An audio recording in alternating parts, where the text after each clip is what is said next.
그래서 네, 크게 보면 그렇게 나왔던 것 같아요. 결국엔 하늘의 떡을 중간에 나왔던 사건은 이 예수님이 하나님의 자기 나는 스스로 있는 자라는 하나님의 성품을 드러내는 사건. 구약에도 나왔던 어떤 바다를 가르고 이런 부분들과 관련되어서 계시되었다는 사실. 제자들에게. 그리고 어, 어, 유대인들이 와서 어떻게 보면은 이야기를 하는 과정에서 유대인의 유대인이 표적을 구하는 태도는 그거 자기중심적인 부분들이 있다.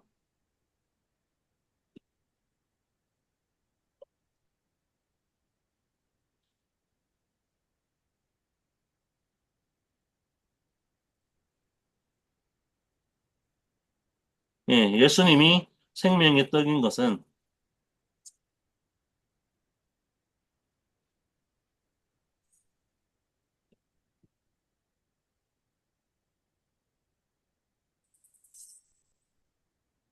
예, 자기를 비우는 순종에서 나온다. 그리고 그런 계시라는 부분들.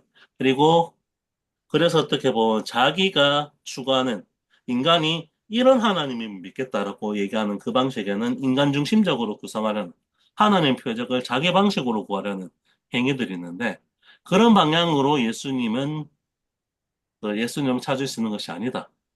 그리고 그래서 어떻게 뭐 예수님을 믿을 수 있다라는 부분은 하늘로부터 온다. 아버지로부터 오는 선물이다. 라는 부분들이 부각되어서 또 예수님으로 받아들일 수 있는 것들이 하나님의 영에 기초한다. 인간 중심적인 어떤 뜻에 맞춰서 하나를 구하는 것이 아니다. 그런 부분들이 조금 지난주에서 또 잠깐 나왔던 부분들이긴 한데 그 떡을 구하려는 그런 모습에서 발견되는 부분들에 나오는 인간의 인간이 어떻게 투영하는 그 모습과 그거를 거부하시고 하나님에 대한 철저한 순종으로서의 모습 이런 부분들이 이 안에서도 조금 더 강조되어서 부각이 되고 있습니다. 그러면은 또 관련을 해서 이야기를 좀 나누면 좋을 것 같습니다.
음,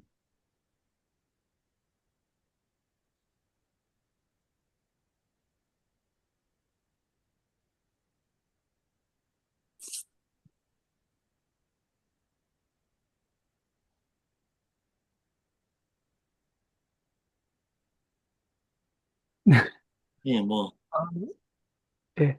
집사님, 뭐, 하늘쌤, 읽다가 뭐 좀 혹시 나눌 거 있으면 말씀해 주시죠. 네. 아, 제가 중간에 들어와서 예. 차에서 지금 보고 있는데 지금 아, 안경을 네. 안 가져와가 안 보여요, 하나도. 네. 근데 지금 중간에 들어와서 내용을 전혀 맥락을 파악을 못 했습니다. 아, 네네. 이거 근데 되게 많이 알려져 있는 이야기를 가지고 하는 건데, 예. 지금 박동희 선생님이 정리해 주셨던 요 내용이 딱 핵심을 말하는 것 같아서, 네. 네, 뭐, 뭐 어렵다 이런 거는 없었고, 요 얘기를 하고, 이 말씀을 하고 싶었던 부분이다라는 게 정리된 부분에서 저는 요점으로 확 와닿은 것 같아요. 네, 예. 앞에 여러 번 몇 번 했던 것처럼 그러니까 인간 중심으로 인간이 생각하는 것을 갈구하는 거는 옳지 않다. 그렇게 하면 안 된다라는 얘기를 지금 지속적으로 여기 뉴비긴이 말하고 있다라는 생각이 좀 들었거든요. 그 유대인 이야기를 그, 그 예를 들어서 한 것도 그런 것 같아서 그러니까 나한테 주어진 거는 내가 원해서 내가 갈구해서가 아니라 하나님한테서 온 것이다. 하나님이 그렇게 한 것이다. 그 부분을 잊지 않아야겠다라는 생각이 좀 많이 들었던 내용입니다. 음.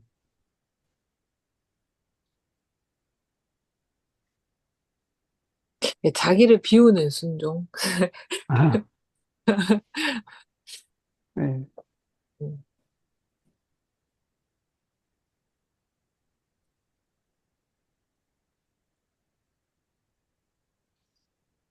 음.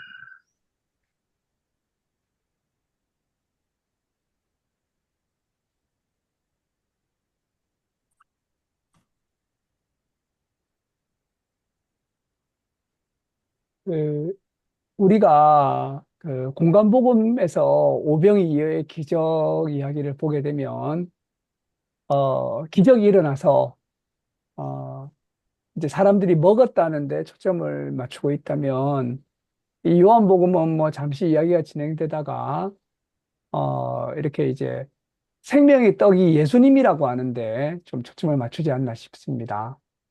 그래서 이제 예수님에 대해서 이야기하기를 내가 이제 그 생명의 떡이다. 이렇게 이야기하면서 그 양식을 먹는 것에 대한 좀 더 깊이 있는 논의가 이루어진다고 생각이 되는데 썩는 양식을 위해서 일하지 말고 어, 영생하도록 있는 양식을 위해서 일해라.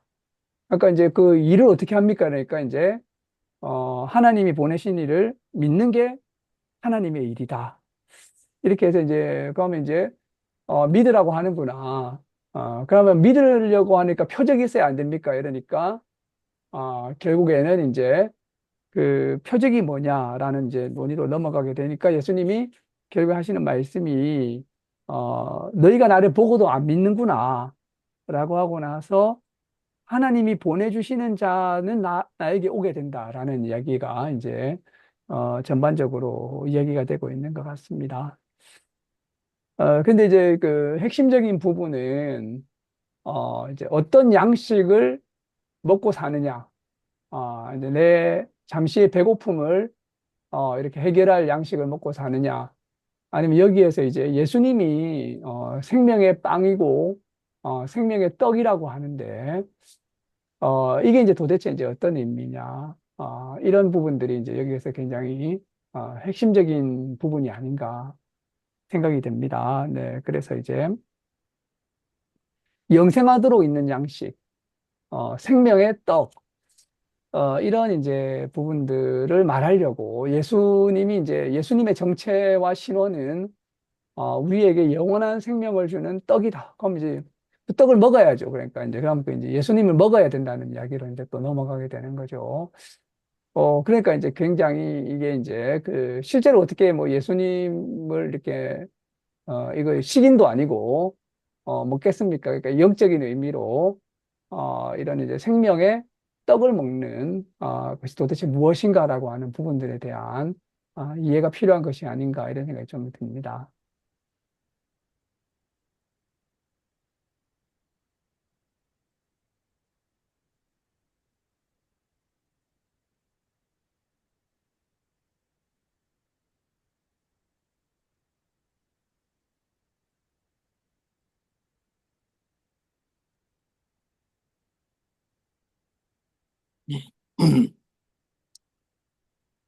내용이 좀 비슷하게 좀 연결이 되고 있는 부분들이 있어서 좀, 예,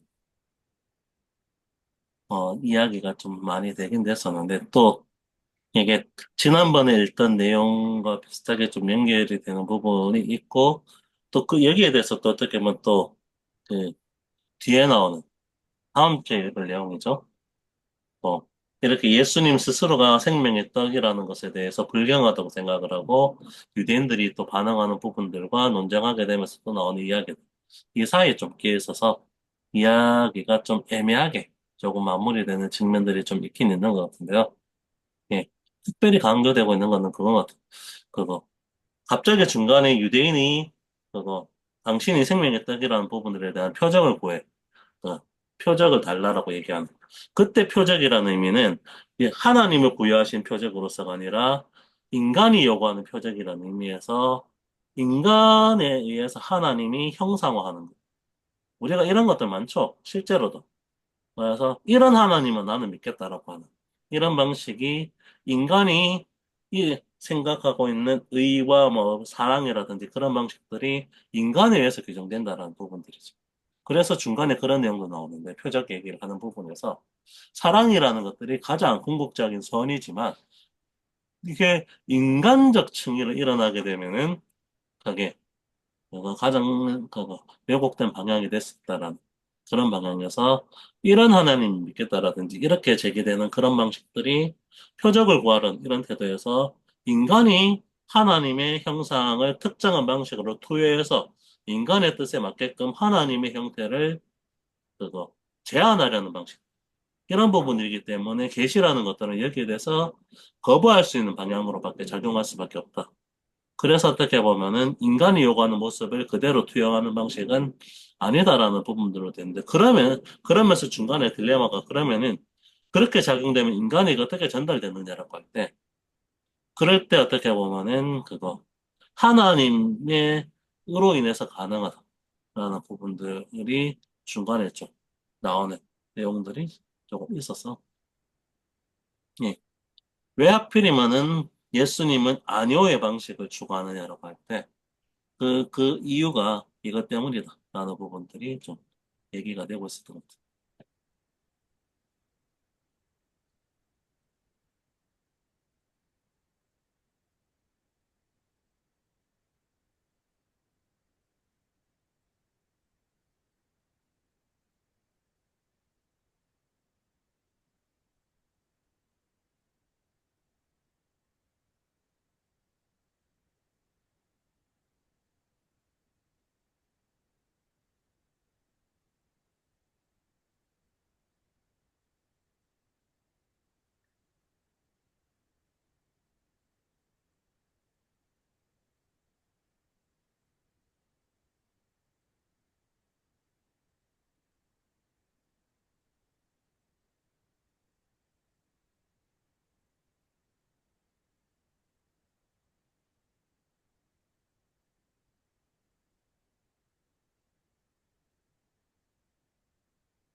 네.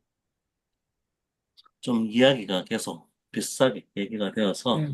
더 하는 것보다는 11시까지 좀 쉬는 시간을 가진 다음에 진행하는 것들이 좋을 것 같습니다. 이 뒤에서 또 나오는 그 다음 주에 연합 예배가 진행되는 부분들이긴 한데 그때 유대인들의 논쟁 부분과 그런 이후에 점점 예수님 말씀을 듣기 힘들어서 예수님의 제자들 중에서도 떠나는 장면 이런 부분들이 뒤에 내용 나오는데 그 내용까지 합쳐서 8장 내용들을 조금 더 정리를 하면 더 좋지 않을까. 예, 오늘은 여기서 마무리하는 것들이 좋을 것 같습니다. 예, 잠시만요. 네.